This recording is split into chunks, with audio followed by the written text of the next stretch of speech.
Valsad city અને rural police દ્વારા મોગરાવાડી અબ્રામા વિસ્તારમાં ફ્લેગ માર્ચ કરતા રહીશોમાં ફફડાટ। 2 દિવસ અગાઉ જૂથ અથડામણ અને હિન્દુ મુસ્લિમના તહેવારને ધ્યાને લઈ વલસાડ સિટી પોલીસ અને વલસાડ રૂરલ પોલીસ દ્વારા વલસાડના મોગરાવાડી અબ્રામા વિસ્તારમાં પોલીસના કાફલા સાથે ફ્લેગ માર્ચ કરવામાં આવતા રહીશોમાં ફફડાટ ફેલાયો હતો।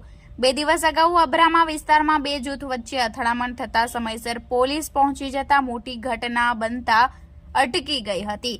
જોકે આગામી દિવસોમાં મુસ્લિમનો બકરી ઈદનો તહેવાર તેમજ જુલાઈ મહિનામાં હિન્દુઓના તહેવારમાં ભગવાન જગન્નાથની રથયાત્રા નીકળવાની હોય, જેને ધ્યાને રાખી વલસાડ શહેરના મોગરાવાડી વિસ્તારમાં આવેલા મણિનગર હીરા ફેક્ટરી, અબ્રામા સુધાનગર વિસ્તારમાં સહિત અન્ય વિસ્તારમાં Valsad DYSP AK Varma, city police PI DD Parmar, rural PI BD જીત્યા તથા અન્ય PI PSI સહિત અન્ય પોલીસ કાફલા સાથે વિસ્તારમાં ફ્લેગ માર્ચ કરવામાં આવ્યું હતું। વલસાડ સિટી તેમજ રૂરલ પોલીસનો મોટો કાફલો જોતા વિસ્તારમાં ફફડાટ ફેલાયો હતો।